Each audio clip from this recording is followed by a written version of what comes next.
दोस्तों last video हमने देखा था कि बोनी की सफायर स्केल डिजीज सही हो चुकी है, लेकिन इसके बावजूद भी अल्फा उसको बाहर निकलने की परमिशन नहीं देती है और बोनी को पता चलता है कि अल्फा तो एक गवर्नमेंट एजेंट है। जिसके बाद वो अपने साथियों के साथ आइलैंड को छोड़ के कुमा को ढूंढने के लिए निकलने का फैसला करती है, लेकिन जल्दी ये बात अल्फा को पता चल जाती है और वो उनके पीछे जाने लगती है। जिसके बाद बोनी यहाँ पे अपने डेविल फ्रूट की पावर से नीका लाइक फ्यूचर में ट्रांसफॉर्म होके लूफी की तरह ही गियर 3 को यूज करके अल्फा के ऊपर एक जोरदार पंच मार देती है और यहाँ से ये सभी लोग अपने नए सफर में निकल जाते हैं। दोस्तों अपने सफर के दौरान बोनी अपने नए साथियों के साथ अपनी शिप में सवार होके कुमा को ढूंढते हुए एक आइलैंड में पहुंचती है, जहाँ की उनको लगता है कि भाई कुमा यहाँ पे हो सकता है। जिसके बाद वो अपने सभी साथियों के साथ उस आइलैंड में चारों तरफ कुमा को ढूंढने के लिए निकल जाते हैं। और दोस्तों किस्मत तो देखो कि कुमा इस आइलैंड में मौजूद होता है, लेकिन क्योंकि उसने यहाँ पे वर्ल्ड गवर्नमेंट के साथ एक डील करी हुई थी जिस वजह से वो बोनी से नहीं मिल सकता, इसलिए वो यहाँ बोनी से बिना मिले ही अपने डेविल फ्रूट की पावर से खुद को यहाँ से टेलीपोर्ट कर लेता है। जिसके बाद बोनी और उसके साथी यहाँ से निकल जाते हैं और यहाँ से निकलते हुए बोनी फैसला करती है कि कुमा को ढूंढने के साथ साथ वो लोग यहाँ पे नीका को ढूंढने की भी कोशिश करेंगे। वहीं दोस्तों ईस्ट ब्लू में लूफी अपने अटैक बेटर लेग जिसकी प्रिपरेशन वो लास्ट वीडियो में कर रहा था, उसी अटैक का इस्तेमाल करके वो यहाँ पे आरलोंग पार्क में आरलोंग को हरा देता है। जिसके बाद वर्ल्ड गवर्नमेंट उसकी बाउंटी सेट कर देती है और लूफी की बाउंटी को देख के कुमा देखता है कि वो और बोनी दोनों ही पायरेट बन चुके हैं। साथ ही साथ लूफी की बाउंटी को एस जिनवे को दिखाता है और उसको बताता है कि ये मेरा छोटा भाई है। लेकिन दोस्तों ड्रैगन यहाँ पे लूफी की बाउंटी को देख के काफी चिंतित हो जाता है। जिसके बाद वो तुरंत लूफी को देखने के लिए लोक टाउन जाने का फैसला करता है। वहीं बोनी अपनी गालों पे एक ज्वेलरी को लगा लेती है ताकि कुमा उसको पहचान पाए। साथ ही साथ वो ये भी फैसला करती है कि वो एक काफी फेमस पायरेट बनेगी ताकि कुमा को भी उसके बारे में पता चल जाए। दोस्तों कुमा यहाँ पे पैसिफिस्टा प्रोजेक्ट की प्रोग्रेस को देखने के लिए एग हेड आइलैंड में वेगापंक के पास जाता है, जहाँ पे वेगापंक कुमा को एक लड़के के बारे में बताता है जिसने यहाँ पे एनिस लॉबी में वर्ल्ड गवर्नमेंट के खिलाफ जंग का ऐलान कर दिया है। जिसपे कुमा वेगापंक को बताता है कि वो लड़का दरअसल ड्रैगन का बेटा है और इत्तेफाक से उसके पास भी सेम रबर पावर्स हैं जिससे वो वर्ल्ड गवर्नमेंट को चैलेंज कर रहा है, ठीक उसी तरीके से जैसे कि उसका हीरो नीका किया करता था। दोस्तों कुछ टाइम बाद थ्रिलर पार्क में वर्ल्ड गवर्नमेंट के ऑर्डर पे कुमा लूफी को पकड़ने के लिए जाता है, लेकिन वहाँ पे उसके दोस्तों की लॉयल्टी को देख के उसका यहाँ पे मन बदल जाता है और यहाँ पे जोरो उससे बोलता है कि अगर उसको यहाँ पे लूफी को लेके जाना है तो उसके पहले उसको उसका सामना करना होगा। जिसके बाद हमको यहाँ पे जोरो का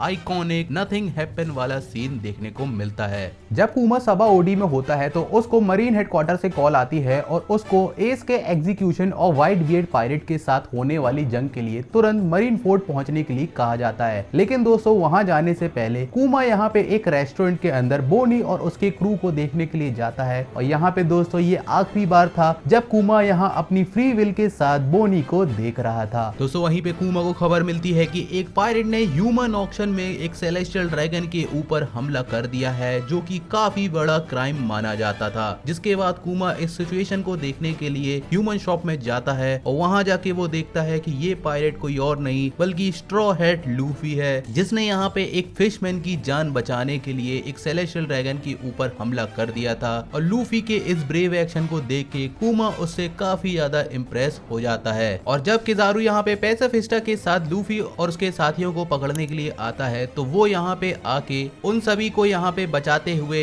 यहाँ से काफी दूर भेज देता है, क्योंकि दोस्तों कुमा को यकीन था कि लूफी यहाँ पे इस दुनिया को बदलने की ताकत रखता है और न्यू वर्ल्ड में जाने से पहले उसको और उसके साथियों को और भी ज्यादा ताकतवर होना होगा। लेकिन दोस्तों कुमा के इस एक्शन की वजह से सैटर्न वेगापंक को कुमा के अंदर एक सेल्फ डिस्ट्रक्शन बटन लगाने का ऑर्डर देता है और ये सुन के वेगापंक काफी टेंशन में आ जाता है। लेकिन सैटर्न उसको बताता है कि अगर कुमा ने फ्री विल खोने के बाद भी ऐसे ही बगावत करने का फैसला किया तो उसको कोई भी नहीं रोक पाएगा। जिसपे वेगापंक सैटर्न को बताता है कि वो यहाँ पे एक पर्सनैलिटी स्विच वाले फीचर पे काम कर रहा है, जिससे हम जब चाहे कुमा की पर्सनैलिटी को स्विच कर सकते हैं। लेकिन सैटर्न ये सब बात तो सुनना ही नहीं चाहता था और वो वेगापंक को जैसा बोला गया है वैसा करने का ऑर्डर देता है। और ये सब देख के वेगापंक काफी ज्यादा टेंशन में आ जाता है, क्योंकि अपनी फ्री विल पूरी तरीके से खोने के बाद कुमा अब दोबारा कभी भी बोनी से नहीं मिल सकेगा। दोस्तों यहाँ पे सैटर्न और वेगापंक के बीच हुई सारी कॉन्वर्सेशन को कुमा सुन लेता है अपनी सुपर सोनिक हियरिंग एबिलिटी से और उसे ये सब देख के काफी ज्यादा खुशी मिलती है कि वेगापंक उसके लिए कितना कुछ सोचता है। दोस्तों वेगापंक और कुमा एक दूसरे को सिर्फ 2 साल से ही जानते हैं और इन 2 सालों में इन दोनों के बीच काफी ज्यादा अच्छी बॉन्डिंग हो जाती है। वेगापंक यहाँ कुमा को बताता है कि उसका पहला मिशन मरीन फोर्ट में वर्ल्ड गवर्नमेंट का व्हाइट बियर पायरेट्स के खिलाफ लड़ने में साथ देना होगा। जिसके बाद कुमा वेगापंक से उसके अंदर एक और मिशन प्रोग्राम करने की रिक्वेस्ट करता है, जिसमें वो साबा ओडी में स्ट्रॉ हेड की शिप को जाके प्रोटेक्ट करे जब तक उनके क्रू का एक मेंबर वापस नहीं आ जाता। कुमा वेगापंक को बताता है कि वो हमेशा बोनी को नीका के बारे में बताता था, जो कि एक लिबरेशन वॉरियर था जो हमेशा सभी के चेहरों पे स्माइल लाता था और सभी की रक्षा करता था। और अगर इस दुनिया में कोई सच में ऐसा हीरो मौजूद है तो वो लूफी हो सकता है। और क्योंकि उसने वेगापंक को प्रॉमिस किया था तो वो अपनी मेमोरीज और इमोशंस की एक कॉपी वेगापंक को स्टडी करने के लिए बना के दे देता है। दोस्तों, अपने आखिरी समय में कुमा उन सभी लोगों को याद करता है जो भी उसकी जिंदगी में उसके दिल के काफी ज्यादा करीब थे, और इन सभी लोगों को वो अपनी आंखों के सामने उन सभी के साथ बिताए हुए सभी अच्छे पलों को देख रहा था। और इसी के साथ हमको कुमा की पूरी जिंदगी का एक इमोशनल रिकैप दिखाया जाता है। दोस्तों, अपने आखिरी समय में कुमा वेगापंक से पूछता है कि क्या मैंने अपनी जिंदगी में सभी को सिर्फ परेशान किया है, जिसके जवाब पे वेगापंक कुमा को बताता है कि कुमा, तुमने किसी को भी परेशान नहीं किया है, बल्कि तुम्हारे जाने का दुख सभी को परेशान करने वाला है। वेगापंक कुमा को बताता है कि तुम एक हीरो थे बोनी के लिए, साथ ही साथ उन सभी के लिए जो भी तुमसे प्यार करते थे, और तुम्हारे जाने का दुख सभी को हमेशा रहेगा। दोस्तों, ये पल वेगापंक के लिए भी काफी ज्यादा मुश्किल था, क्योंकि वो यहाँ पे अपने इमोशंस को कंट्रोल पे नहीं रख पा रहा था, और उसी हालात में रोते हुए वो लीवर स्विच को एक्टिवेट कर देता है, जिससे कुमा की फ्री विल हमेशा के लिए चली जाती है।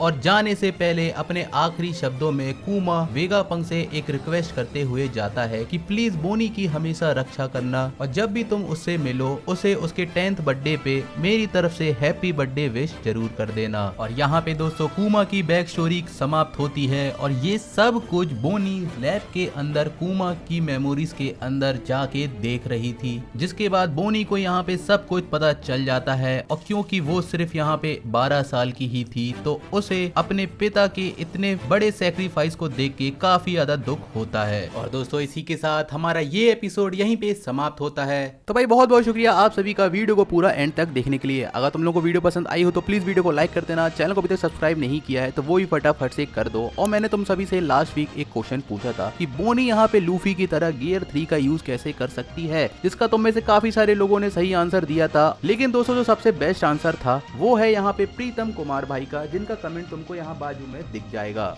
और दोस्तों, इस वीक का तुम लोगों के लिए क्वेश्चन है कि तुम लोगों को बताना है कि भाई सेंगोकू के पहले नेवी का फ्लीट एडमिरल कौन था। जो भी इसका सही आंसर देगा उसको मैं नेक्स्ट वीडियो में शाउट आउट दे दूंगा। तो मिलते हैं नेक्स्ट वीडियो में, बाय बाय।